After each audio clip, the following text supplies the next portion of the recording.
Criterion Collection. Criterion Collection, c'est vraiment le truc tellement génial où si tu veux peut-être faire un peu ta culture cinématographique mondiale, tu pars là-bas. Il y a tellement de films que tu découvres comme ça. Et il y a quelques jours, j'étais justement en train de, on va dire un peu, de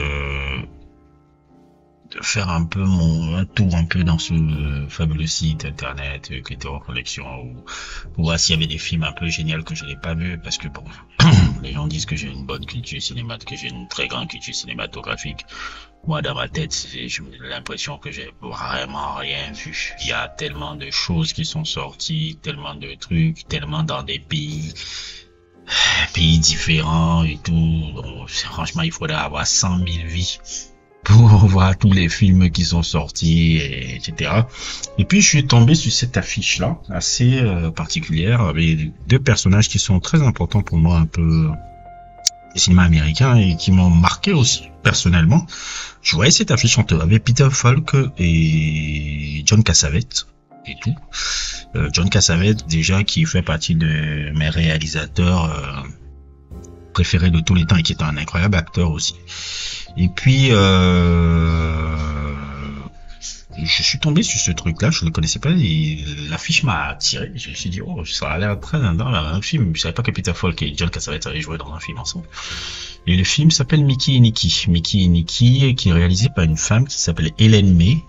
Ellen May, qui était une femme qui venait de la comédie. C'est ça qui est un peu le plus surprenant, c'est quelqu'un qui venait de la comédie.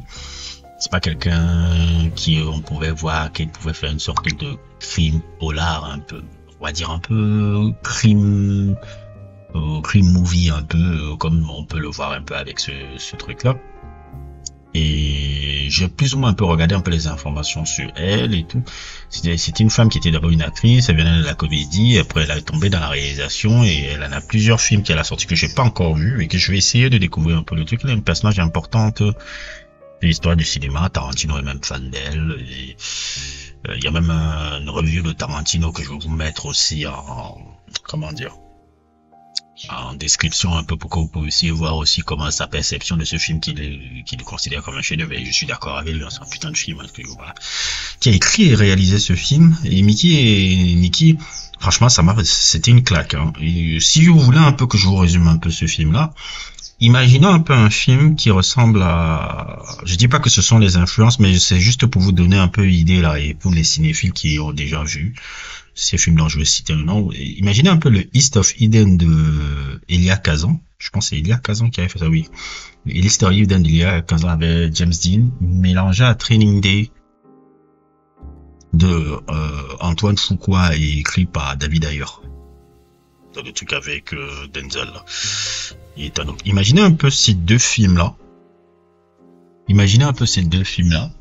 Dans vos têtes. Imaginez un mix de ces deux films-là dans vos têtes. Pour ceux qui ont déjà vu East of Eden et Training Day, imaginez un mix de ces deux films-là dans vos têtes. Et ben, c'est comme ça que je pourrais résumer un peu ce que j'ai vu avec Mickey et Nicky. Mickey et Nicky, je me doute même, c'est ma perspective, est-ce que Antoine Fuqua, ça n'a pas influencé Antoine Fuqua pour faire Training Day, ce film-là? Ça, c'est juste ma perception personnelle. J'ai cherché plus ou moins. J'ai un peu tapé dans ChatGPT pour voir un peu. Ils ont dit que c'est vrai que ça a des similarités, mais il n'y a pas, comment on appelle ça, d'informations concrètes qui montrent que Training Day a été influencé par ce film-là. Mais je peux vous avouer qu'il y a beaucoup de similitudes par rapport à ça et tout, et c'est vraiment un fabuleux film. En fait, de quoi parle ce film-là? C'est un film avec un personnage qui s'appelle Nicky. Nicky, qu'on le voit, qui se cache dans un hôtel depuis qu'il a appris que sa tête est mise à prix par un parrain de la mafia qu'il a volé.